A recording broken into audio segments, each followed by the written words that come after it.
Hello, everyone, and welcome back to another AFL Fantasy Fanatics Game Day Squad Round 8 preview show. And I'm about to sneeze. I feel it coming. The awful time to be when to sneeze right at the start of the thing. But no, I think we're okay. We're okay now. But I'm your host, Bales, and you can find me at BAILSDT across the socials.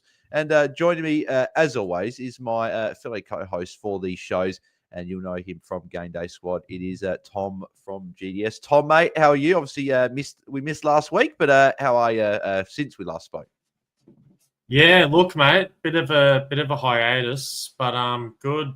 Things are starting to trend, I think, for me in the right direction in terms of fantasy. I'm starting to sort of get on top of the ball. There are a couple names last round, unfortunately, that just didn't step up, which sort of kept me from having a really great round. But overall, enjoyed the long weekend. Footy's been good, and I'm ready to take my lessons from last round and apply them to this round, and hopefully I'll be one of the top performers. Yep, exactly right, mate. Well, we'll get a bit of a recap of how you're going across the competitions. How's your sort of the ranks going at the moment? Obviously, in terms of seasonal ranks, obviously that's where you're in the hunt for maybe a prize card or two. So how are the ranks going? And I guess, or is there any good weekly ranks last couple of weeks? Well, let's have a look. Starter last week actually didn't do too hot. Had a couple of people that didn't play as well. Let's go Classic. Classic, I finished 25th last round, which was pretty solid. I was very happy with that. I finished 85th the round before. Unfortunately, I had a couple of players that went out. I think Darcy went out. I think that was that round. Injury. Yeah. So yeah, had a null score, and then the week before that got 65th. So yeah, I've just made a couple of mistakes, with some decisions, but I'm looking to bounce back and hopefully get in the top 20. That's sort of the mark, I guess. That's a great week, and I want that. Yeah, exactly. Well, a good thing for me is it's starting to heat up a bit now. It's starting to get some good results weekly. So finished 19th last week for starter, which I was pretty happy with. 32nd for Classic. 16th for Challenger, which was a really good. That Matt Kennedy Platinum there, which I didn't have in any of the other two teams, proved really good. Then 50 in Champion, but obviously I'm pretty far off in that. But in terms of the seasonal ranks, so Champion 46, which is no surprise. Obviously, I'm a bit off, but the other three I'm pretty happy with. So at the moment, I'm currently 8th for starter, so really happy with how that's going. 20th for Classic, and then Challenger 19th. So we're sort of in the hunt for three comps for maybe getting a prize card. Obviously, starter being the main one, and obviously your co-host, buddy Cal, on the Thursday night shows. He's absolutely smashing it at the moment with Classic, currently leading from the front at number 1 in Classic. So going along very nicely there. Absurd scenes. Absurd. Yeah. Is the ego for yourself taking a bit of a hit with Cow going so well? Nah, mate. Even the blind squirrel will find a nut eventually. And he's just all things that are good must come down, mate. So I'm just waiting. I'm praying on his downfall. I'm not praying on it. I'm just waiting on the downfall, and then that's when I'll strike. Oh, mate, that's absolutely hilarious. Love that.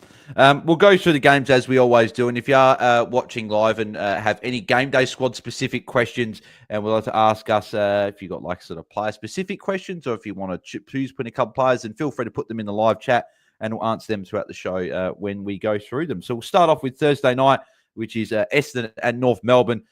Teams for this one are in Elijah Sardis comes in for Dylan Shield, who's been managed. And then North Melbourne, Bailey Scott, Will Phillips, and Finbar Malley coming in to make his debut. Coming in for Darcy Tucker, who's been dropped. Paul Curtis with that suspension. I don't really know how that's a 3-week suspension. Don't know what else he could have done except not tackle him. But anyway, and George Wardler is out injured as well. Also, I saw Paul Curtis on Instagram changed his profile picture to the symbol for ATFL, Australian Touch Football League. So that was he's obviously clearly not happy with the suspension. But as we always do, we'll go through who we either keen or not so keen on this game. So we'll start off, Tom, with you. Who are you keen or not so keen on for this game? Yeah, well, upon sending my squad, I realised I made a mistake. So I'm going to rectify the mistake now so everyone else doesn't make it. And that is that Tristan Cherry is going to go nuts in this game. Unfortunately, know the news about Big Draper. He's one of the best defensive rucks in the game. But now Toddy Goldstein's had to step up to the plate, and I just think that is going to be too big of a task for him to take on Cherry. Cherry's one of the not only the best mobile rucks in the game, and he can get his hands on the footy and get the possessions, but he's a beast of a tackler as well. And I just think he's going to be let off the loose. He's going to be let loose a little here, and he's going to score really, really well. So I'll talk about my 2 ruck picks later and which one I'll be replacing. But Tristan Cherry's a big go for me in this round, and I'm keen for him to start tomorrow night.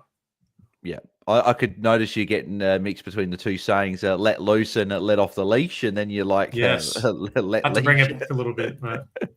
Oh, mate, love it. But you know, the thing that I like with the Big X man, the best thing I know that you and Cal loved when Luke Ryan and Jordan Clark were chipping it to each other, and you were sort of just doing like that, the cheeky like yes, like when you saw that. Anytime I see Big X take a mark or a tackle, I just yell like Big X, like he's one of the best players to watch in your fantasy team.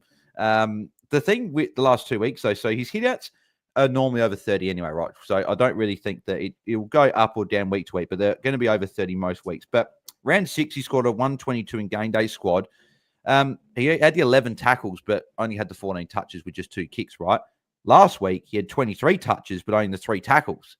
So there's going to be a game, I would imagine, the next sort of few games. It could be this game here where he puts it all together and puts up a massive 150, 160 in GameDay Squad. So he went like 141 last week with the extra touches. If you can get a few more tackles, we're not asking for 15. If he even gets like 7 or 8 tackles, like we know he's done plenty of times, we could be looking at a 160 plus scoring GameDay Squad. So definitely someone I also really like. The other guy I really like in this game is Harry Sheezel. So obviously people have heard my thoughts on him as an AFL Fantasy target, but in GameDay Squad, obviously the beauty about this is, right? So in AFL Fantasy, I got Tom Stewart, and I don't know what to do with him. GameDay Squad, the beautiful thing is, I don't need Tom Stewart in my team. I don't need to deal with the stress of that because I could just reset my team each week, which is fantastic. And Harry Sheezel is someone that's been in my squad a lot of weeks, and this week will be no different. The good thing was last week moved half back, which we know what he can do. Tom, I don't know if you have the numbers there last year in terms of his scores from rounds 1 to 8 last year when he was in this role. But I know from an AFL fantasy point of view, he's averaging around 121 points a game in those 8. So I was wanting to know what he had in GameDay Squad, sort of like the scores in those 8 weeks. I don't know if you've got them there, but I can't get him for the specific 8 weeks. But I can tell you his average last year was 130, and if we compare that to this year, that is significantly better than what he's doing at the moment. He's on 118, so yeah. So 12 points better, and I think that average would have been closer to the 140, 150 mark in that role. So and probably more than 140. So I think that there's big upside with Sheezel. Essendon, we saw what Josh Dacos scored last week, and Essendon can give up points to defenders, which I like, and I really like Harry Sheezel. We know he's a gun, so I think if he's not in your squad already, you've definitely got to put him there pretty much as of now, because if this halfback role is staying, he's going to be a top 2 defender the rest of the season, I would imagine. Moving to the Friday night game, which is St Kilda and Freo at Marvel Stadiums. Obviously, the team's rest of games have not been announced yet. But from this game, Tom, who are you keen or not so keen on? I'm keen on one of the hottest players in the entire competition. And before the season started, if you asked me to pick between these 2 gun midfielders, probably would have told you Caleb Sarong would have had a better season and would have been featuring in my squad a little more. But Andrew Brayshaw appears to be back to his very best. And in a really tasty matchup against that Saints midfield, I expect him to play extremely well. He's just one of the players that's super dynamic. He's getting his hands on the footy a lot. And surprisingly, a couple of games here and there, he's also being able to hit the scoreboard. So over the past, 5 games, you have 127, 134, 138, 129, 146. So he hasn't even dropped below 127 fantasy points over the past 5 weeks. So he is just on fire. He might be the most in-form midfielder currently in the game. I'm sure there's another candidate for that. But Andy Brayshaw's making his mark. There's a Nick Dacos probably saying his name. He's saying, Tom, don't forget about me. He's probably one. Mate. But yeah, Brayshaw on form is top 2 or 3 for sure. Exactly right. So he's, for me, I got to look at that and just get him in the squad. So he's my big start for the round. Yeah, I agree. I like him as well. And I get the thing that I'm actually keen to watch in this game is what Windhager does, right? Because I think Brayshaw's not only playing well from a fantasy standpoint, but he's also playing well from a real life standpoint. And we always thought that Sarong was number one tag target, and even Young probably moved ahead. But it would just be interesting to see after winning the medal, the Anzac medal last week in the game against the Crows, and going really well, if St Kilda turn their attention more to him, or they just stick it on Sarong. Because if you remember a few years ago, the first time Sarong ever got tagged really hard was against St Kilda. Ross Lyon said, "No, let's go to Sarong." So I wonder if they stay with that and go to Sarong, or they go to an Andrew Brayshaw. But they let Lachie Neale, two-time Brownlow medalist, run around pretty freely the other day. So who knows what St Kilda are going to dish up. But exactly right. He's in my squad regardless of a slight tag worry or not. The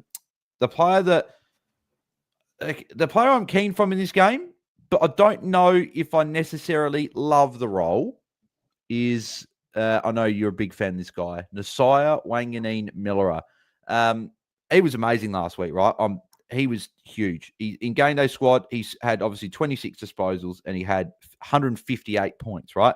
He's been fantastic. Yeah. So he's scored over a ton in every game this season, and only one game he's gone below 115, which was in round 6 where he only went the 101, right? Every other game he's gone over 115, been consistent pick. I'm still putting him in my squad moving forward. I think he's still a very, very good option. I love him as a player, and I think he's great. And I don't think he's going to spend a whole game in the midfield, right? We obviously, Luke Turns put in the chat there, Boxall's confirmed debut, which obviously we heard that today. So that's a midfielder coming in. Ross has already said Garcia's not going to get dropped. Mateus Filippo is maybe an option for our GameDay squads in the next couple of weeks because he'll be back very soon. He's a test, but apparently copped the corky at training today. So that's just a bit of a watch to see if he is even named this week or if it's going to be another week till we see him. But yeah, Nasiah in this role, I'm not sure. His game time is a bit lower. I think he played under 70% game time in quarters 2, 3, and 4. But as an option, I think he's still very good, particularly in defense where there's not like a heap of the guys averaging over 100 at the moment. We've got a few, but there's a bit, also I should say over 100, like 110, 115. But there's a bit of a drop off in terms of like the guys just averaging around that sort of low hundreds, sort of to close to 110. A lot of guys, but Nasiah, safe. I like him still moving forward. Just a flag just to see what that role is moving forward. Moving to the games on the Saturday. So the first game is all the way at Ballarat, Mars Stadium. So we've got the Bulldogs and Port Adelaide playing in the first game on the Saturday. Who are you keen on or not so keen on in this game? Bulldogs v Port. Interesting. I'm going to go with Jason Horne-Francis. Let's go forward. And speaking about people who have changed roles, Connor Rozee going back into the halfback flank, just being that real like anchoring sort of player, sitting behind the contest and just using his elite skills to chop and dice up a defense. But what it does and what it has done is opened up that midfield role for really Butters and Horne-Francis to dominate. Horne-Francis still will push forward, but that's just a part of his game and what he's doing. But it just looks like this situation has just benefited everyone in terms of a fantasy standpoint. Rosee's playing some of the most consistent fantasy footy he's played. Butters, since coming back off injury, has been unbelievable as well. And Jason Horne-Francis, we've seen a massive uptick in terms of his production. His lowest score over the past 5 rounds is 111 fantasy points. So as a floor, if that's what we're looking at, I'm feeling pretty good about that, especially for a forward. Every other game, though, despite that one for 111, was 124 plus and even a 148 in there. So he has that upside to go nuclear. He's got a really good floor in terms of fantasy at the moment, and it's definitely not someone you're going to want to fade. So, in a game like GameDay Squad where you have unlimited subs and you can move people in and out as much as you want, Horne-Francis probably isn't one of the people you're going to want to sub out at the moment. Just because of how good his role is and how well he's playing. Yeah, I would agree with that as well. That 111 as well. He gave away 4 free kicks, right? So that's -2, I believe, for every free kick. -2, so that's 8 fantasy points there. 8 fantasy points. Cover. Can't remember if there were any tackles there, but obviously you add that as the difference, maybe holding the ball. So he missed out on, I reckon, a good 10, 15 points there, which meant he would have gone over that 120 marker. So, yeah, but I agree that the role is looking very, very good, and you're going to want him there. This is probably a game where I'm probably trying to steer clear of. So there's not really many players I guess I'm really keen on, but I'm not really not keen on, if that makes sense. They're just not in my game day squad, but I wouldn't say that I'm fading Fair them enough. because of the matchup. I think we've seen Mars Stadium as a very weird ground in terms of it can throw up some real doozies, right? We can see some high scoring games. We can also see some really low scoring games. Like Connor Rosey in this role is looking fantastic. Does make it a little bit harder with midfield spots at the moment because he is playing in defence. We preferably obviously want to put your Dawsons, your Merritts, your Dacosses, your Brayshaws, your Bonts, even in this game in midfield. And next year, Rosie in game day squad, if he keeps doing this, he'll be available as a defender, which would be fantastic. But for this season, he's just a midfielder, no DPPs in or any change positions in game day squad. So Rosie's there. If I was to pick one, I'd be keen on it here. I think Bont could have a good game. Obviously, got subbed out last week, but he was going really well outside that. I think got subbed out before three-quarter time or on three-quarter time. He was sort of near on 90. I was spewing. I had him as well. He was near 90. Was he on 90 points, I believe, or very close to that? If he wasn't on 90, would have been over, surely. Yeah, because my silver had 101, so he would have had 92.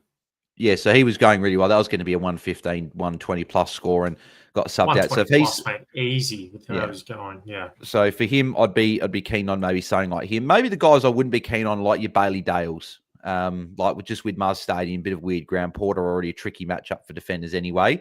Probably Bailey Dale would be the guy that I'd say I wouldn't be keen on from this game. So a lot of players chat about there, but yeah, I'm not too keen on this game. Probably looking at other ones. The game I am keen on though. Smoky? Can I give another Smoky out? Matthew Kennedy. Actually, forward yes. That should have been the guy that I should have said if I'm keen on someone, it's him. He's been absolutely killing it at the moment. I don't have a bronze, which is hard. So if anyone's got a bronze out there, Tom, if you've got a spare bronze or anything like that, or anyone's got a spare Matt Kennedy, I have two, and they're both getting started in Starter and Classic, unfortunately. But if I find one, I can help you. Oh, yeah. But he's been fantastic. So he scored the 81 points in round 2.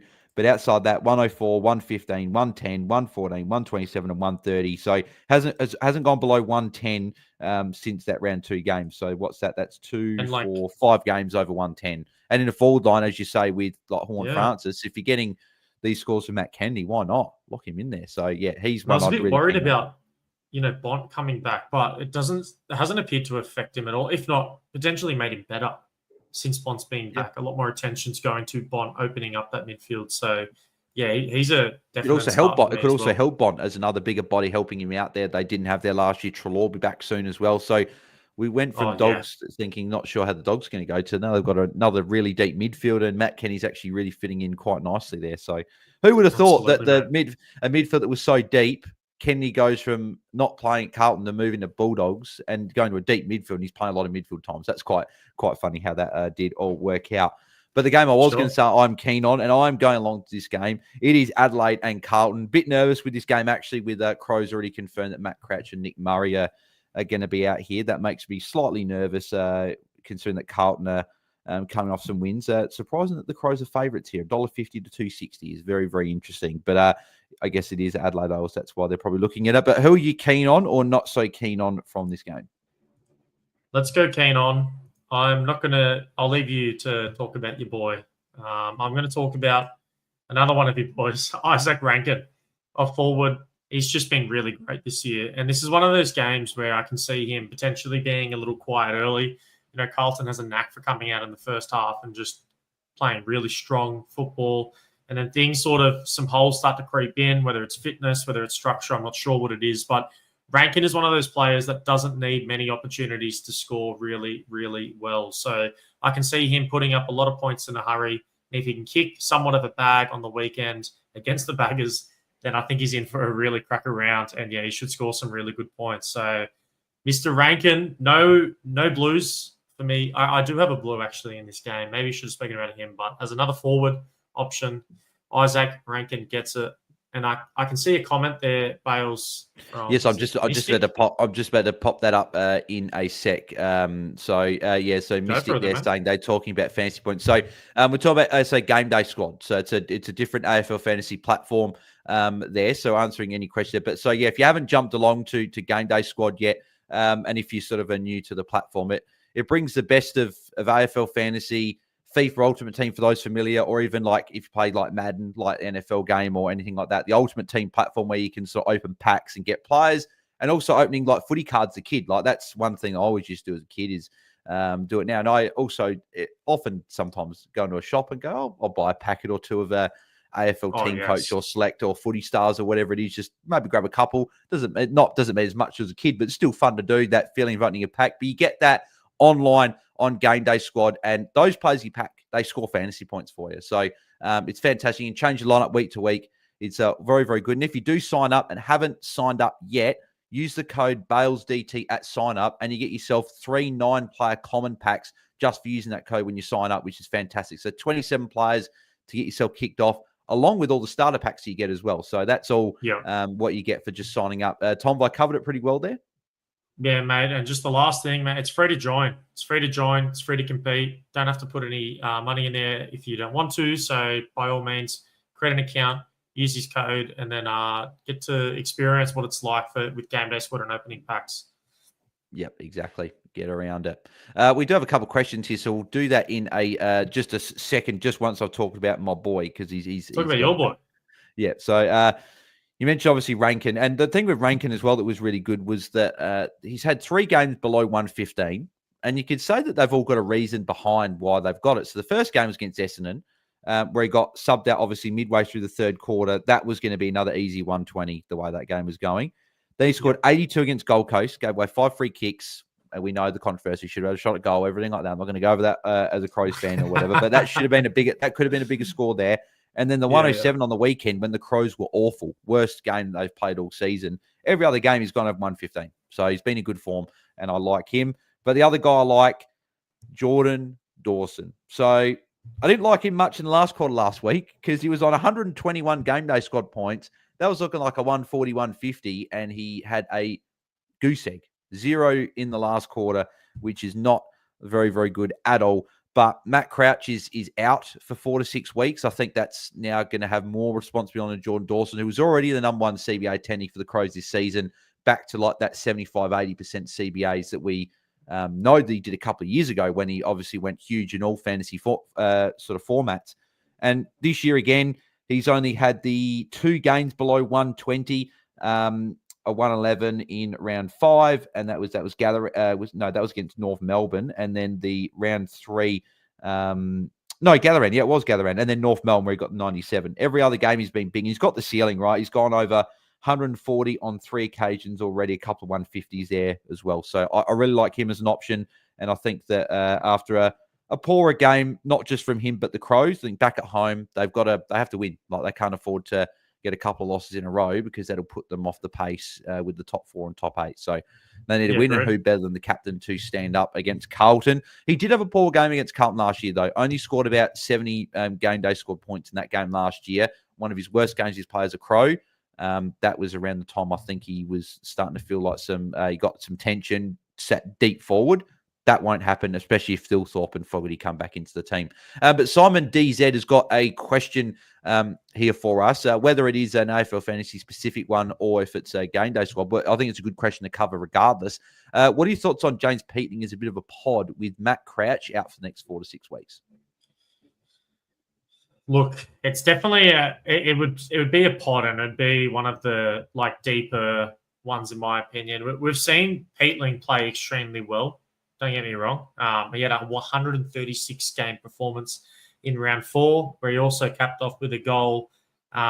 Just did a little bit of everything: tackles, marks, kicks, a lot of kicks, finished with a goal. But as a midfielder, I just can't put him in currently. I just think there's a couple of other pods you would want to roll with first. So, look, the role will be there, Bales, and maybe you're a little bit better to tell, but I wouldn't be taking a risk on Peatling personally this round with the pod play. Yeah. This is probably another other formats like your fantasy or super coach or dream team. One of those is probably one where you take the punt on here. But you mentioned that. What do you reckon round 4? Why do you reckon that that's a big stat to say with the 136? Why do you reckon that is an important play? Exactly. That's the only game Matt Crouch has not played this year, and he scored 136. So in Game Day Squad, if you want to go really rogue and put him on your bench, and obviously bench players score points in GameDay Squad as well. You could definitely do that. I do think, though, this is other formats and there. But I thought it was an interesting note because Crouch Out does shake up a little bit. May Rankin sees a little bit of an uptick in CBAs. Dawson obviously will probably stay up towards the top. Saligo could be. Saligo's probably more of the pod, I'd consider in GameDay Squad, just with the high ceiling, I think. But we have seen Peatling at GWS with not many CBAs score pretty well. And if he's going to get some more CBAs, he only had the 9 CBAs in that game against Gold Coast, but maybe bigger recruit, maybe they want to get him in there, particularly against Carlton with some bigger bodies, and maybe with the tackling pressure might be able to help them. So, yeah, Peatling's someone that you could look at as a pod. I'm not sure about GameDay Squad, though. That's the only thing that makes me a little bit nervous. Anthony's got a question about a Giant, which we'll get to when we cover the Battle of the Bridge in a couple of games' time. So, Anthony, we're not missing out on you, mate. We'll be top covering that because you are asking about a player in that game. Moving to these 2 Saturday night games, Collingwood and Geelong, which we'll cover first. So who are you keen on or not so keen on in this game? Well, I could sit here and talk about Nick Dacos like everyone else in the world for a very long time, so I won't. He's just, but look, got to start him. Okay, so don't start him, you said. Got to start him. I've got to start. Shouldn't be moving from the squad. The only time Nick Dacos shouldn't be playing in your squad is when Collingwood have a bye. And every other round, if you have a Nick Dacos card, he's in. Yeah, we're not gonna say like obviously we're keen on you or not keen because we know we're keen on Nick Dacos, right? But just listen to this, right? His last 5 games in GameDay Squad: 155, 93, 155, 156, 142. That is massive if you're getting that sort of scores in your starter side, because obviously you don't get the multipliers, right? So if you're getting 150s from player, that's massive, right? And like, I've got the All-Star card, which I am loving. That's the only All-Star card I've ever packed, and it's the one that probably the number one that you can get. That obviously gets a bigger multiplier. Sure. That gets a bigger multiplier. The multiplier from him: 209, 126, 209, 211, 192. So safe to say, I'm enjoying that card a lot. But that is the chat for Nick Dacos. You lock him in. He's even too big for probably the lock of the round because you just put him in your squad every week. Outside of Nick Dacos from this game, from Geelong or Collingwood, who are you keen on or not so keen on? Let's go Maxi Holmes. Maxi Holmes has had a bit of a weird season. We've really seen him fluctuate up and down in terms of performance. Like, if we just talk about, like you did there with some of them, let's start the season at round 1. 128, then 92, then 141, then 82, then 160, then 91, then 76. So it's up and down in the last 2 weeks. Extremely good, or he plays pretty below average for his position.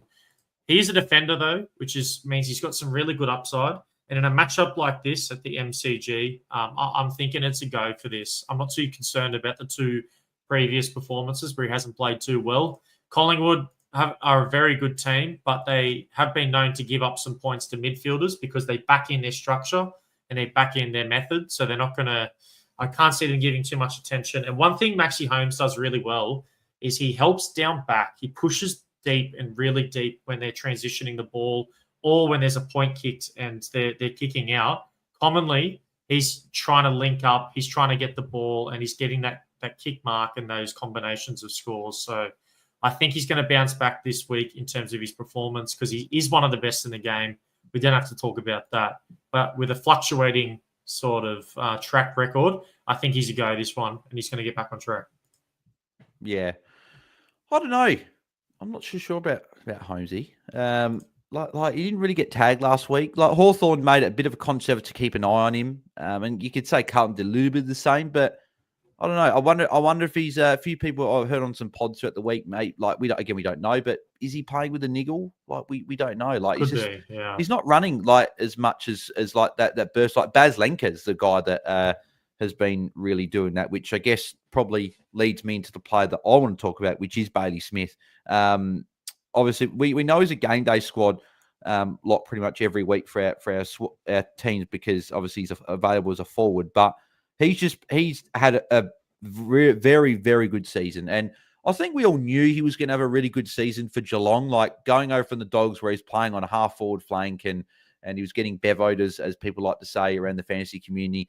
Then goes over to Geelong. We think whole season out, We think, can he get back to some of his best football this quickly? I don't think we thought he was going to be playing this well this early into the season. We thought maybe it'd come in the second half of the year, getting like some match fitness back and everything. But he's been fantastic. We did say, I think we spoke about it, Bales. If there was a time to do or have the injury he had, it was where he had it, because he had the full preseason to come back. Yes, he didn't miss preseason, so he didn't have this injury that lingers into January, lingers into February, and you're not actually fully match fit and ready. And that's some of the concerns we have with some of the rucks this preseason. They were going down left, right, and centre. We didn't know who's going to come into the season healthy. So I hear your point, but I reckon it was it was a little lucky in that aspect. Let's say. Yeah, exactly. Well, the thing with him though this season, right? So in every game, he's had one score. I think we've used this stat because I think 7 rounds of data is good to then see like who's been consistent, who hasn't been. And Bailey Smith has been consistent. He's gone over 100 every game, but he's only had one score below 130, which is massive. If you're getting that in the forward line, he's the number one forward. I predicted, obviously, in fantasy platforms, I thought that Bailey Smith was going to be the number one forward. I thought after the first few rounds, I thought Jack McRae was going to be that. But Bailey Smith has definitely taken that mantle, and I think he will be. And he was great. Obviously, a season high 155 points last week, and he almost single-handedly got Geelong over the line against Carlton last week. So he was very good, and he has got to be someone. Price card, mate. Yeah, he's a good player to have, no matter what rarity you've got. But yes, a bit like Dacos, so you're very, very happy with the All-Star. Moving price to price card, not All-Star. Oh, sorry, prize card. Well, yes, but even better. So there you go. Moving to the other Saturday night game, which I guess isn't as big a bigger game in terms of impact, but it could still be for a fantasy point of view, is the West Coast Eagles and Melbourne from Optus. Who are you keen on or not so keen on in this game? One player sticks out to me. Must start. Don't think about it. Max Gawn. Max Gawn is going to go nuts in this game. He is putting the team on his back, though. I don't know if you've heard that reference before or not, yes, but truly, that 151 in GameDay Squad, that should have been a 170, 180. He sat the last 12 minutes on the bench. Yeah, he sat down, man. And the Demons have been off to a very shaky start, and publicly they were criticised. Their coach's job was on the line. There was a lot going on, and Max Gawn said, "Don't worry, I'm the captain. I'll step up and I'll do everything it takes." Hold my beer. And he's gone 127, 138, 151, and he's walking into the best fantasy matchup for all of rucks for the season so far. So if that doesn't give you confidence to start Max Gawn, because there are a lot of good ruck options, don't get me wrong, but I think this round in particular, Max Gawn is your ruck one, and you decide who you want to play on that bench spot. Yeah, 100% agree. He's got to be a lock for you. You just got to have him in there. You got 2 rucks there. It's funny though, that we were quite nervous with the rucks leading into I guess last week, and you had pretty much all of them go well. Like Darcy Cameron scored 117, Matt Gawn scored 151. I know Tristan Sherry scored over 140. DeConing was back to some form. English scored really well. The English gang, obviously you're head of that, so you'd be pretty happy with your boy getting it done. Marshall tonned up over a ton as well for the first time in a little bit in GameDay Squad. Meeky went massive. So the rucks were back last week, so it'd be interesting to see how they go this week. And I agree, Gawn's the obvious one here that you've got to look at. The guy that I'm going to talk about, 2 players here, because I think they sort of interlink with one another. One person I'm keen on, not currently in my squad yet, but whether he comes in or not, I'm not sure. I'm a player I'm not keen on. I'm keen on Christian Petrarca. So he has been one of the main CBA attendees for Melbourne over the last few weeks. And obviously Melbourne have won a few of those games, which is obviously a big positive. Back to some really good form, looking really good. And when you're scoring, well, I guess the only tricky thing with the Petrarca in GameDay Squad is it's a bit unlike other formats where he's gained forward status. Obviously, with GameDay Squad, as we mentioned, only the one position. He's still just a midfielder and scoring well, but can you fit him in there? So averaging, what is it? He's averaging 109.3, which is a little bit off those other guys that we know at the top. But last 3 weeks, has gone really well. So he scored 116, 117, 131 in GameDay Squad. So he's the sort of guy that you target in GameDay Squad for some matchups. And this matchup is something where I could see him going really well against West Coast. Could see him pushing, not playing forward, but pushing forward after the stoppage and kicking a couple of goals, getting a few touches. Could be a ceiling game from him. So I like playing him. But the player I'm not keen on playing, and I don't know if I'm actually going to play him in my GameDay Squad for the remainder of the season, is Clayton Oliver. For football standpoint, he's obviously looking a lot better than we did last year, right? We know that last year was a bit of an anomaly, but I think we were probably sort of quietly hoping that Oliver would get back to some of this 120 average plus best, but it's not really been the case. So he had the 3-week patch from rounds 2, 3, 4, where he went 133, 121, 119, which is great, right? Really good scores. But outside of that, 99, 104, 89, and 98. And his game time's also quite low, and he's starting on the bench, which is obviously not great. So for me, I don't think I'm playing Clayton Oliver in my squad moving forward. And unless he can get back into that sort of the main three, he's still one of the top CBA guys, right? The game time's low, and he's not starting on the ground. Unless that changes a little bit, I don't think I'm going to be going there, which is disappointing because I think we probably wanted Clayton Oliver to return back to some big form there. And we know in his peak years, he was going at like mid-80s% game time. And when you're going 10% less, people probably think that's not a big deal, but it is. It's a good 5, 6, 7, 8 minutes, depending on how long the game is, of game time missed. And that's like 10, 20, maybe 30, 40 points missed. So like these 80s and 90s should be 120s, 130s. But because of the low game time, it's just not, unfortunately. So hopefully it changes, but he's someone I'm not keen on moving forward. Moving to the Sunday games, and Sydney and GWS obviously battle the bridge. Obviously, your boys up against the Giants. But before we get into who we're keen on, not so keen on this game, I will answer Anthony's question because Anthony's been waiting a little bit there. First question of the pod, and I thought we'd wait until we got to this game. But thoughts on Lockie Ash as an option? So from a GameDay Squad point of view, Tommy's been getting it done. What are your thoughts on Lockie Ash as an option? This is a great sort of pod play. I love it. The only thing is he's a little streaky in terms of his points. Like he puts up points in a hurry. He'll have quarters where he, finishes on 50 fantasy points, and then others where he's not doing too hot, and you get a little concerned. So I guess you'll have to ride the ups and downs of Lockie Ash's sort of play style and how he accumulates. But I'm a little concerned about the Swans matchup. There's not many other teams I would look at and think, okay, the matchup's not great for him. Like it's probably a go. The Swans, though, do concern me. Just our play style. And we've got a lot of sort of defensive forwards as well, where I could see the SCG as well. At our home. Like the thing is, Whitfield might cop a tag, though. And if Whitfield cops a tag, then, potentially Ash will play even better. But Horse from the Insight Fantasy Boys was saying Swans as a tagging team are actually last in the competition this year. So we are one of the most ineffective taggers in the comp. So I wouldn't be looking too much. That's interesting. Yeah. With like James Jordan, and then you even got Rowbottom who can do some jobs, and they're now the least effective. Obviously, we saw what Dacos did at Gather Round. That was probably the big one that a lot of people faded Nick Dacos in GameDay Squad because that tag. I did as well. Going pretty well. But the question I want to ask you about Lockie Ash, though, is from a game style point of view, right? So the Giants have not played well, particularly the last 2 weeks with the losses, but they haven't played well for a little bit. Obviously, they always talk about the orange tsunami. There hasn't really been a lot of it. There's been a lot of chip around the back, like your Whitfields. Whitfield's going to get it regardless, right? I'm not concerned about Whitfield if they were to change, right? But like Lockie Ash, along with Whitfield, so he's averaging 121.6 for the year, Lockie Ash. And his last 3 weeks, he's gone over 130, which is fantastic, right, as a point of view. Do you think that this game style might change a little bit, meaning they go a bit quicker, meaning that Ash is probably still going to be good, right? He'll probably still score some hundreds and whatever, but I don't know if these 130 is going to be much of a thing. What are your thoughts on Lockie Ash as an option sort of in GameDay Squad, not just from what he's done, but moving forward with a potential, just me chatting here, of a game style shift if they go that way?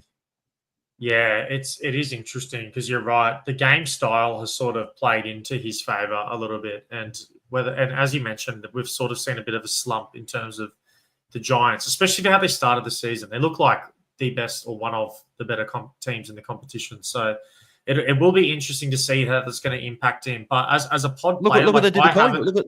Look what they did to Collingwood, not around. That's what you're talking about. We thought that, here we go, Giants are back and Collingwood aren't going to be good. Whereas all of a sudden now Collingwood are probably number one for a lot of people's power rankings. And Giants are down. Yeah, exactly right. But Ash is one of those players, and the Giants do like to, slow the play down. They like to use their defenders in Whitfield and Ash to come out of their defence, and they even give them a license to push up the ground most times and sort of try to be the players who are connecting with the forwards, kicking inside forward 50. So definitely a card you're going to want.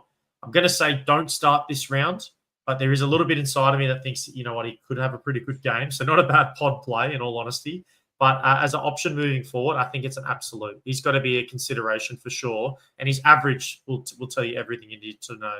121 is one of the best averages for defenders currently. So that should tell you enough. And as you said, Bales, 7 rounds, or with opening round as well, 8 games. Is that right? They had the bye, in round 2. So 7 games. If you still get an average of that, then clearly something's going well across the entire season, not even just for a period.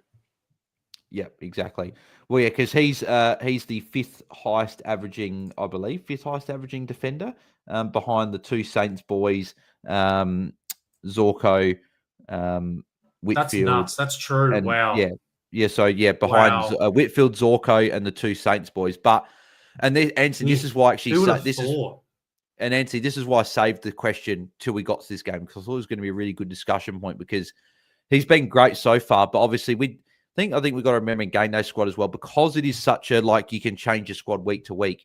You've sort of got to look at what you think they're going to be doing for that week and moving forward. You can use past form, but guys like, I'm trying to think of a good example, like guys like I was going to say Nasir or Sinclair, but they're bad examples because they've been moved around in role, right? But if you look at and Shees was a bad example. A lot of these defenders actually moving roles a lot, actually. I'll use Dane Zorko as an example, right? So obviously had a bit of a slump, right? But I think we all had confidence he was going to get back to some form, right? And he went pretty well last week. Obviously, moving forward, Kitty Coleman coming back in, Wilmot maybe is still there. So there's still some questions, but I actually probably should have used a midfielder as not a defender, right? But you look at Dawson, Merritt, Dacos, guys like that.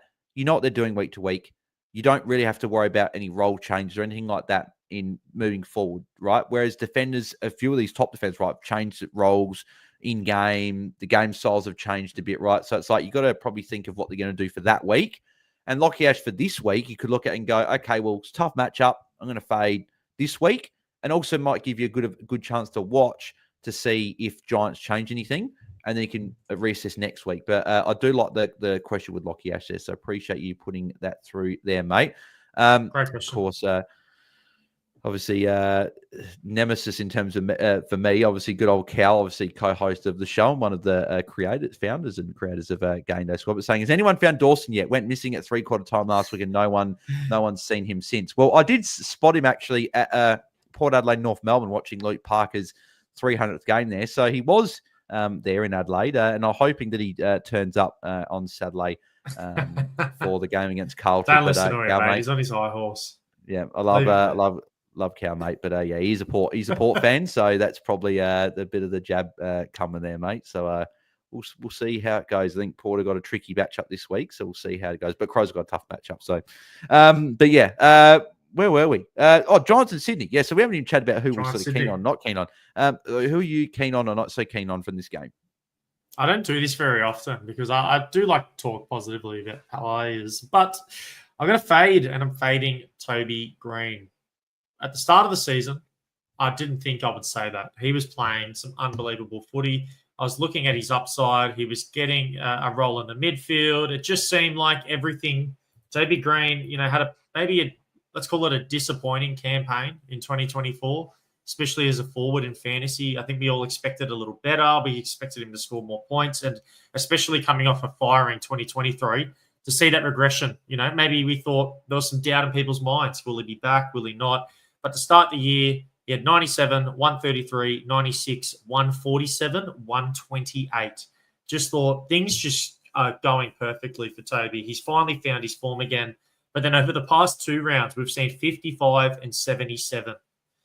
So some definitely concerning signs. I just think Toby does have a knack in all fairness, for playing very, very well against the Swans and potentially putting the dagger through us in some games, as history has shown. He's a very clutch and good player. So I don't want to, put some bad juju in the air or anything. So I'll touch wood. But I'm going to personally be fading Toby Green as a forward this round. I do think there's some better players that I'm a little more confident in. But again, Toby is one of the players that on any round, he could go nuclear. So I'm not saying it with an absolute, but just my personal preference will be to fade him. Yep, to fade him from hopefully the game so the Swans get the win, and also so we can try to win as well. It's maybe I've got a bit of an eye patch on, so take it with a grain of salt. Yeah, he's got the red and white eye patch on there. But I'm also fading a player from this game as well, because I think both teams are obviously really restrictive at the best of times. But 100%. we do see some of these obviously rivalry games aren't normally high scoring fantasy games, and the guy I'm going to be fading is unfortunately one of your boys, Tom, but Chad Warner. Obviously signed a new contract, which is obviously very good for Sydney, that he's around for another couple of years. But so he was massive last week, 143 points against Gold Coast, was really good, had the most CBAs of any Sydney player. Fantastic. Giants, Toby Bedford. That's sort of where I'm pretty nervous with this, right? I think if you're tagging anyone, I think it's Chad Warner. Heaney, I don't even think Giants should even worry about tagging Heaney, to be honest. Heaney's like that good a player that it's going to be that hard to tag him. And if Bedford goes to him, Heaney's just going to go forward anyway, right? So it's a sort of bit like, what's the point, right? Exactly. Whereas Chad Warner, if he's in the midfield, obviously I think he's a more, I guess, not more damaging, because we know Heaney's one of the best players in the comp, but if you know what I mean, in terms of like, I think it's easy to shut Chad Warner down than what it is for an Isaac Heaney, right? So I think Chad Warner, people are going to be looking at that big performance going, oh, here we go. He might be back, might pick him here. And obviously he's a forward in other formats, so people are like more keen on that. So they might just go, okay, let's put him in that format and forward. Let's go put him in the midfield and game day squad. But I would be advising against that this week.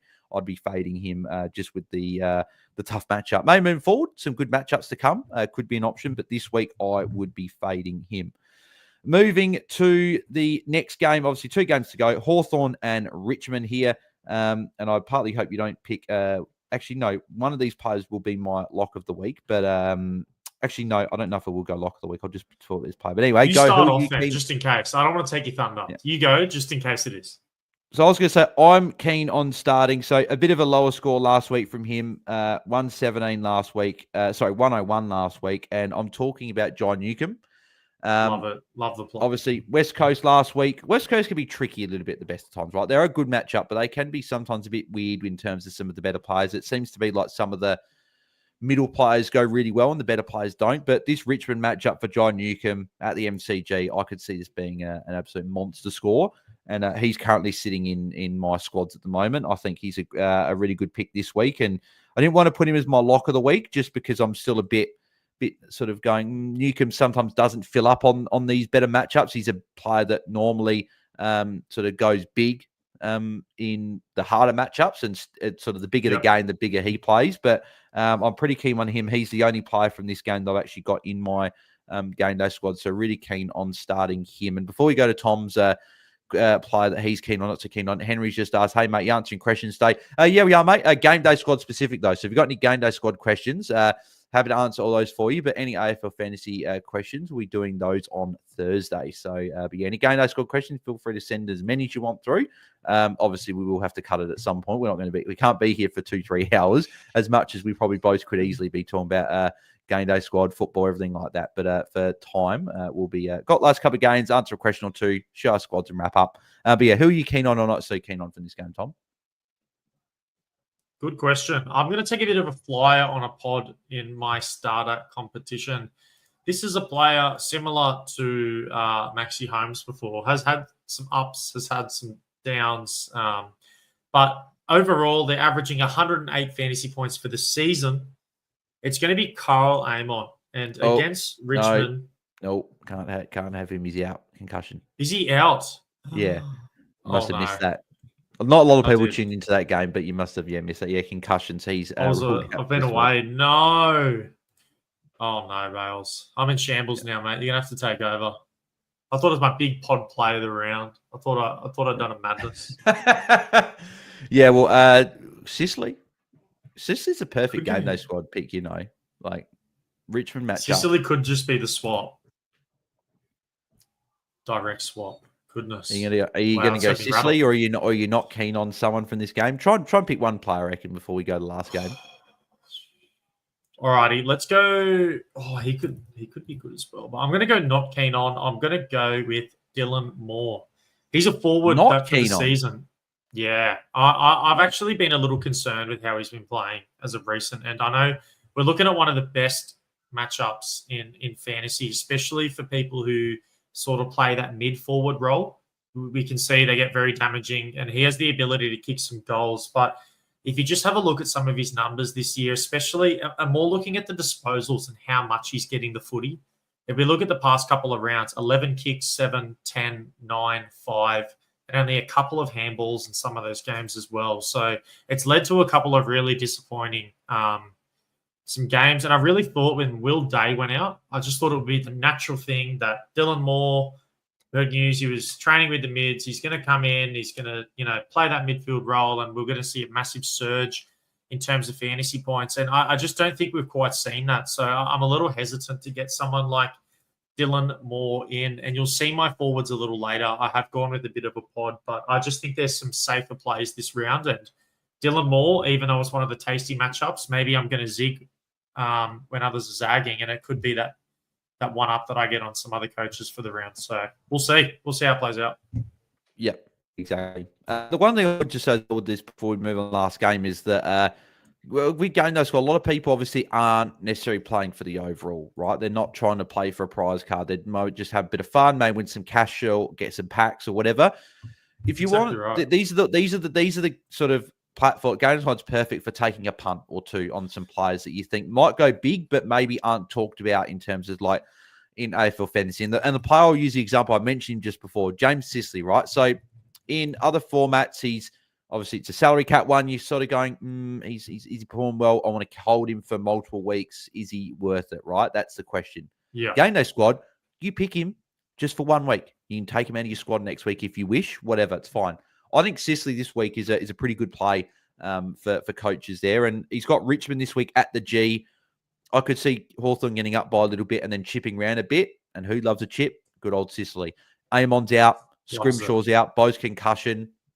There could be a bit. He will play, I would imagine, defence this week with those two outs. And I think this could be a week where he could fill his boots. So he's someone I've actually considered as a pod for my own squads. And I'm sort of obviously, I'm 8th in starter, hoping to crack into the top 5 very soon. So he's someone I'm considering as a bit of a pod.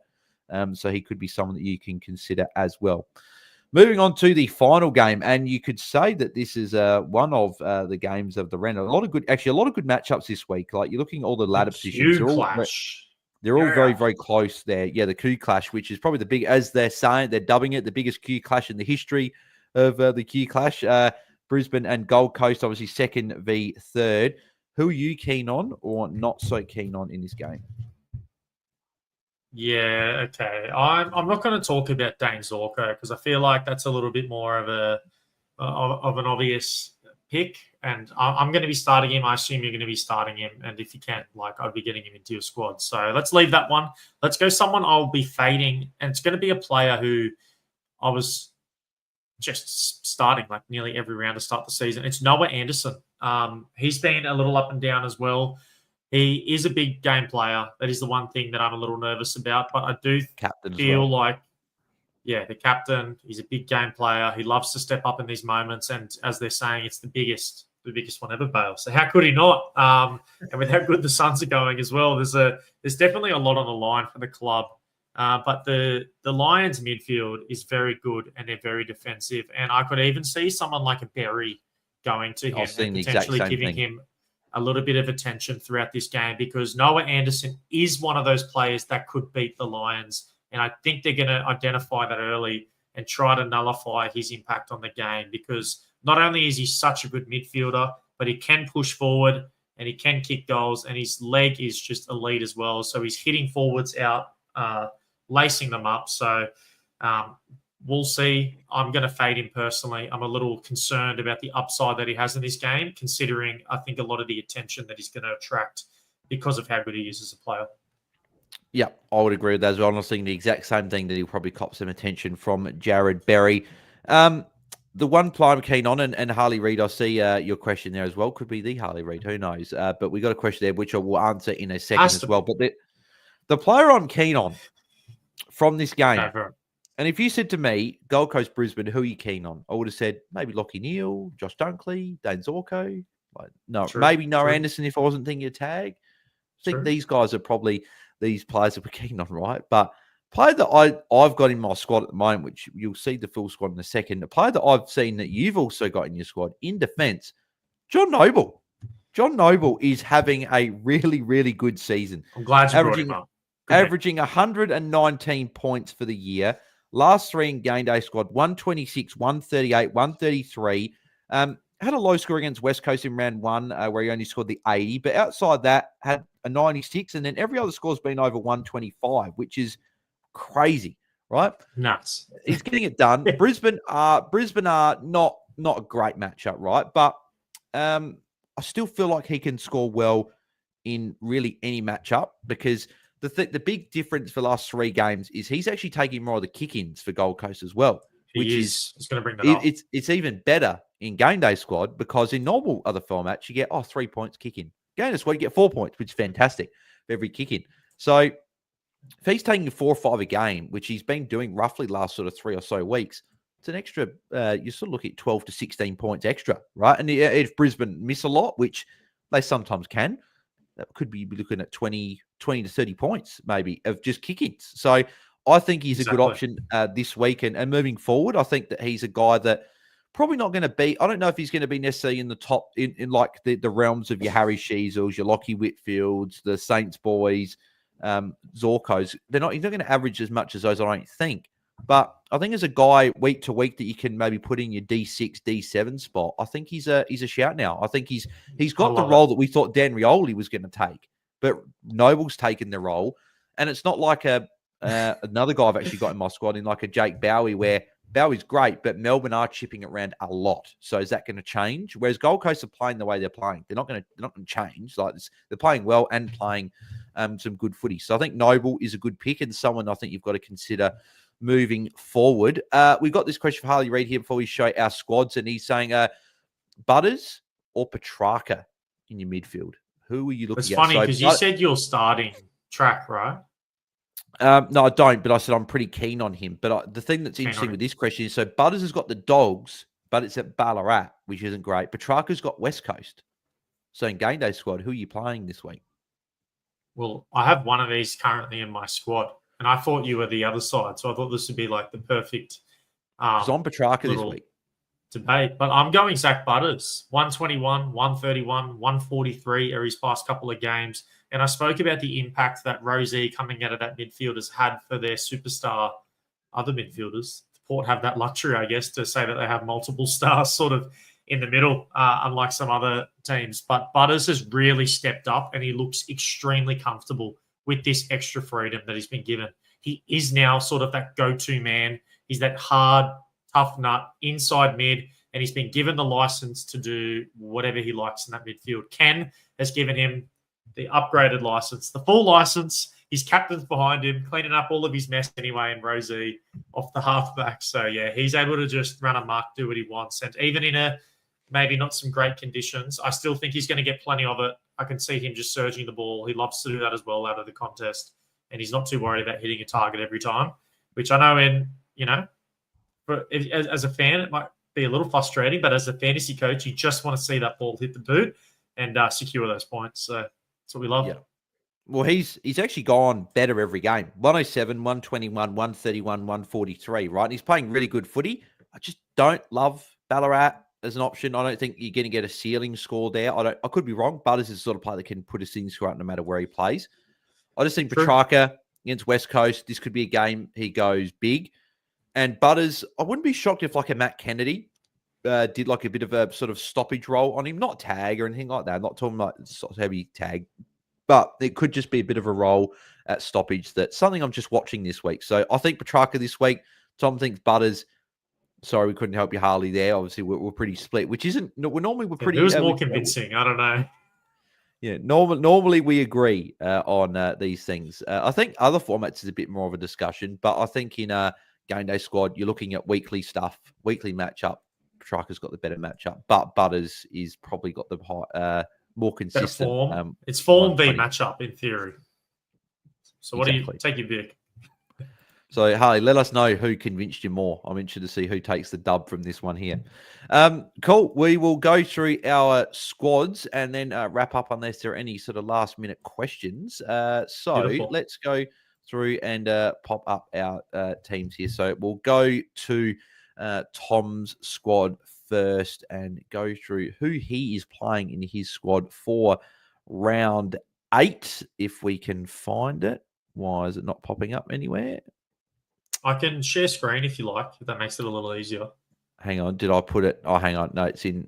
No, where is it here? If you've got it there, it's fine. But I thought I had it on my computer. I thought I downloaded your squad. Let me just present if that makes it easy. Yeah, well, for some reason it said the file isn't being read. Here we go. I think you got to upgrade me. Upgrade the screen. I think it's there. You know, like click. Yeah, there we go. Normally we got just the. Oh, hang on. Got rid of me. Removed Tom. Yep, got rid of you. Yeah, there we go. Technical difficulties. Sorry, mate. Wasn't doing well enough, apparently. I think you booted from the show. So how are we looking? So what have you sort of done with your squad this week? Here's the sub. So Amon, as you mentioned, being out. Sheasel, you were high on. Look, I agree. I think, look, as a floor, 118 doesn't have the same upside as some defenders, but, you know, coming back into that role and just even if he does play the way he's been playing, he still has enough upside to play. Here's my defense. I'm going the double Saints, John Noble, Maxi Holmes, and then the two studs in the middle there. My midfield, as I mentioned, Zachy Butters. This is someone that I started playing last week. Have a look at this form. George, he's the only player in AFL Fantasy that's turned up in every game. What's his lowest score? Like this, 114 is his lowest score. So I actually started him last week, and he got tagged in the fourth quarter and still played well. Kicked a goal, still got his hands on the footy a little bit. So, mate, honestly, George, who would have thought with the midfield that has Cripper and Sammy Walsh in it, who would have thought that George Hewitt would be the stud or the fantasy stud coming out of that? Is he averaging more than? What's he averaging? I'll show you here. What's he averaging? 100. You go midfield. Have a look at the highest averaging players. George Hewitt, he's averaging more than Jordan Dawson, Connor Rozee, Zach Merritt, Nick Dacos, Josh Dunkley, which is quite hilarious. And the thing is, it's not like we can use the excuse of it's been a 2-3 week thing. We're in round 8, 7-game sample size. We spoke about Brayshaw being one of the most informed players, 123, so outscoring him. Outscoring Dacos. Getting it done. But yeah, I don't have him in my squad or whatever, but I'm sort of just waiting for maybe a game where he goes low, but he's getting it done. I don't blame you. Just every week, he's just consistent and he's got really good upside. And even last round, 20 handballs. You can see there, he does like to handball a little more than he does to kick. But even with that, it's a bit like a Tom Green situation. He gets his hands on the footy so much, you love it. But you're like, if you got a couple of extra kicks, that could easily be a 140. Averaging 140 game as well, if that was the case. So we'll see. The two rucks, big boys, Gawn, who I think, let's say, lock of the round. I'm just going to say it, has the best matchup, one of the most informed players. So I'm going to go my lock of the round as being Big Gawny and Cherry as well, looking better. So your lock of the week's Gawn. Who's your fade of the week? Just because we missed actually doing that. We forgot about that answering that when we answered the question. Well, other than the obvious Amon, where he's concussed, I'll go fade of the week. That's tough. That's tough for me. I'll go Noah. I'll say Noah Anderson because I feel like it's a big call. It's a big name player, and I'm going to go Noah Anderson as my fade of the week all round. Well, what I'll quickly just say who mine were. So I'll go lock of the week, and I'll go the other ruck, the Big X against Essendon tomorrow night. Finn Barmalley's been named, so I'm just wondering what that exactly does to the rucks tomorrow night. If he's just in there to be that pinch hitting ruck that plays a bit of forward, and leave Darling to play more forward, which I think that's probably what he's come in to do. But Finn Barmalley is 197 centimeters. So I don't think he's going to come in and replace the Big X who. 202 centimeters and a scary human being to go up against. So Big X is my lock of the week. And my fade of the week, I'll talk about him in the Sydney game, but Chad Warner, just with the Toby Bedford tag, what I'm anticipating, he would be my fade. But yeah, so we'll quickly go through who your forward line. Finish it off. Smith, McRae, they're pretty much in there every round. Their upside's too much. Their floor is so great. So get them in. Spoke about Isaiah Rankin before. Caleb Daniel, look, a little disappointing maybe the past couple of rounds, but he's been really solid as well. And I'm not really keen on taking a flyer in fading him because I feel like the one round I do, he'll go nuts again. Kennedy, we spoke about. Horn Francis, we spoke about. And a bit of a pod here. I'm going 2 meter Peter. Yeah, I don't know who's going to mark him. He has had. We've seen a big game from him, 6 goals. And I don't hate it. Well, we'll be getting ruck time. We spoke about. It's going to be a tough day. Don't get me wrong. Cherry's going to dominate, but someone's going to have to come in to ease the load off Goldstein for a little bit. And we could see 2 meter Peter just getting a couple of extra stats than what he might normally get. And although he did have these hitouts last round and only got to 82. It was just his involvement. He didn't get the ball. It was a wet game as well, right? Wet game. Yeah, that was distance just weren't in his favour. I do see, and of course, had a very good key defender on him as well. I don't see them the same. I don't know who's going to go to him. Is it Dawson? Is it? I don't know. Maybe Common. That yeah, I just don't think they're going to be. I just don't think it's going to be enough to hold him back. So I'm going a bit of a pod for my forward at my forward 7. 2 meter Peter. Pretty happy about it. I don't mind it. You've actually made me half consider it, That's not a bad play against North. Big 2 meter. Join me. Let's cheer him on together. I could definitely look at that, that's for sure. Because, looking at that, you've got one of Callan Dawson or Comben up against him. And Peter Wright, when he's in a mood, he can go very, very big, as shown a couple of weeks ago in Game Day Squad. So this is my squad moving into round 8. When it pops up on the screen here. So Whitfield, Zorko, Nasai, Sinclair, Sheasel, gone Bowie and Noble. So a bit unique there. You spoke about Bowie. You like his role Bowie, so far, are you? West Coast this week. So it's the last of, I guess, that 3 or 4 week patch we were looking at as really good matchups. Then goes into a few tougher ones. Then goes like Hawthorn, Brisbane, Sydney. So I thought I'd take advantage of this matchup against West Coast. I think Bowie could go quite well. And John Noble obviously spoke of that. With this added responsibility at Gold Coast, we thought someone was going to take the role. We thought it was going to be Dan Rioli, but it's been John Noble instead. He's taking kick-ins. I like his role. Dawson, Merritt, Dacos, Dunkley, Brayshaw. Pretty sort of standard 5 for me the last few weeks I've been playing. And John Newcomb with the Richmond matchup is there as well. George Hill, someone that obviously with the average I've got to consider, but just squeezed out just because he is up against the Crows, and I partly don't want him to do well, so I don't want to put him in my game day squad. Okay. Yeah. Gorn and Big X, obviously with our 2 locks of the round, they're in there pretty much every week. And then you got Baz, Jack McRae, Caleb Daniel, Horn Francis, Rankin. So I've gone Simpkin just because I don't have Matt Kennedy, and I don't know exactly who else I'll be playing there. And then the Dylan Moore, obviously you said you're not keen on him. I'm just targeting the Richmond matchup, right? So just hoping that the MCG can get some +6s, get some +6s, and hope that he can go well. But yeah, I guess the other ones I've considered, if I can get my hands on Matt Kennedy, Bronze, I'd put him in there. I've obviously looked at Sicily in the defence with that Richmond matchup there as a pod, and obviously George Hewitt, and then Peter Wright are probably the other couple that I could consider. And I'm not keen on Simpkin, so maybe I do go Peter Wright as someone just as a pod if I'm not as keen on Simpkin. But Simpkin, we know, can pop out a 120 just every sort of. Hey, just know your seasonal rankings are a little better than mine, so don't be making too many rogue decisions based upon what I'm saying, Bales. Trust your government. We'll see how we go, mate. But that'll wrap us up. A little bit longer than what we've normally done, but I think we had some really good chat in there. It's been a while. It's good to be back. Yeah. So, any closing thoughts, Tom, before we let the listeners go? Nah, just take as many subs as you need. Hit that transfer market for any players that you still need, and go get yourself a 2 meter Peter. How about that? Get him in.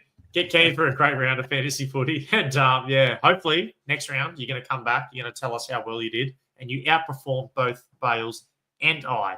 So if you want to find me and what I do, I'm on X at TommyGDS, or I run all of the Game Day Squad socials. So if you do need any help, if you've just got it on board, you're not sure what to do, reach out to us on any of our socials or email us at contact@gamedaysquad.com.au. We're always happy to help out for anything that you may need. What about you, Bales? Exactly. Yeah. Closing thoughts for me is, you can outscore Tom, but not me. I need to be getting the number one spots across the. Nah. Good luck to everyone this week. Everyone should have a good week, and hopefully you guys have a good week, regardless if you beat me or not. Hopefully, you just enjoy the footy, hopefully the Crows can get a win. That's obviously much needed there, and yeah, as I normally say, but just stay diligent in terms of like just check subs. Late change, everything like that, and just make sure your players aren't laid out or anything like that. Because you don't want to get caught out with a 0 because it can be quite costly, particularly if you are in the running for the overall ranks. Because those top coaches at the top are really competitive. You need to sort of stay on top of it there. So, but yeah, make sure you guys do that. And if you want to, I haven't mentioned it on the GameDay Squad show. I mentioned it on the time on ours, but make sure you guys would follow at AFL Subs with obviously Jordox and Eloise, putting out all of the subs and late changes an hour before, and turn notifications on so you don't miss when those subs get released. You don't have to open up any app or anything unless there's a late change where you don't like it and you need to change in your GameDay Squad. You can go in and make that change. But the information's there, and obviously great work they're doing. Just past 3K followers they did as well, so congrats to them. And you can find me at BAILSDT, and you can find us at AFL Fantasy Fans across the socials. Good luck this week. Good luck in round 8. Enjoy the footy. We'll be back same time, same place next week, previewing round 9 and seeing how we went in round 8. But until then, guys, have a good weekend. We'll chat to you then. Chat to you then. I said then and soon the same one. Anyway, chat to you guys next week. See you guys. See you, everybody.